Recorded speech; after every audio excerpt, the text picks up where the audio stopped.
బాలు ఇంటికి వచ్చి హడావిడి చేస్తూ రండి రండి అందరూ రండి, నేను ఒక షార్ట్ ఫిల్మ్ తీశాను, అందరికీ చూపించాలి, అందరూ కూడా ఇప్పుడే చూడాలి, రండి రండి అంటూ గట్టిగా అరుస్తూ ఉంటాడు.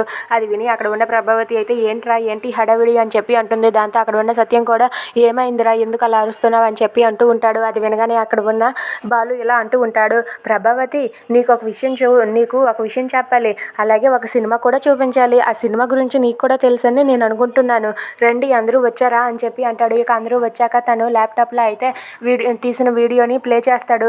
ఇక అదేంటి అని చెప్పి అందరూ చూసేసరికి మనోజ్ అయితే పార్కులో పల్లీలు తింటూ హాయిగా అక్కడే సరదాగా గడుపుతూ ఉన్న వీడియో ఉంటుంది. అది చూసి ఇంట్లో వాళ్ళందరూ ఒక్కసారిగా షాక్ అవుతారు. ఇక అక్కడే ఉన్న రోహిణి కూడా షాక్ అయ్యి అలా చూస్తూ ఉంటుంది. ఏంటి మనోజ్ పార్కులో పల్లీలు తింటూ అక్కడే అలా జల్సాగా గడుపుతున్నాడేంటి అని చెప్పి అనుకుంటూ ఉంటుంది. అది చూసి సత్యం అయితే ఏంట్రా వీడు పార్కులో ఉన్నాడేంటి, ఆఫీస్లో ఉండాలి కదా అని చెప్పి అంటూ ఉంటాడు.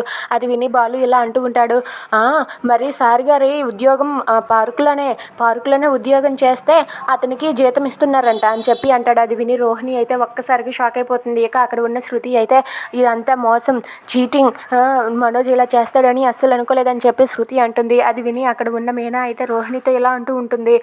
వెటకారంగా ఇలా అనేసరికి దానైతే చాలా బాధపడుతుంది. ఏంటి మీ ఆయన ఉద్యోగం భలే మంచి ఉద్యోగం రోహిణి అని చెప్పి అంటూ ఉంటుంది. అది విని రోహిణి చాలా బాధపడుతుంది. ఇక ఇంతలో అక్కడికి మనోజ్ వస్తాడు. మనోజ్ రాగానే ఏంటి అందరూ హాల్లోనే ఉన్నారు, ఏమైంది అని చెప్పి అడుగుతూ ఉంటాడు. అది వినగానే అక్కడ ఉన్న బాలు ఇలా అంటూ ఉంటాడు, రా మహానుభావ రా, నీకు ఒక సినిమా చూపిస్తాను అని చెప్పి అంటాడు. దాంతో మనోజ్ అయితే ఏంటి ఆ సినిమా అంటాడు. ఇక అక్కడ ఉన్న ల్యాప్టాప్ ఆన్ చేసి మొత్తం వీడియోని చూపిస్తాడు. అది చూసి మనోజ్ ఒక్కసారిగా షాక్ అయిపోతాడు. ఏంటి ఇదంతా వీళ్ళకి ఎలా తెలిసింది, వీళ్ళకి ఎలా ఈ వీడియోకి వచ్చింది అని చెప్పి అనుకుంటూ ఉంటారు. ఇక బాలు అలా అనేసరికి మనోజ్ అయితే ఒక్కసారిగా షాక్ అవుతాడు. ఇక బాలు ఇలా అంటూ ఉంటాడు, ఈ వ్యవహారం 2-3 నెలల నుండి జరుగుతుందంట.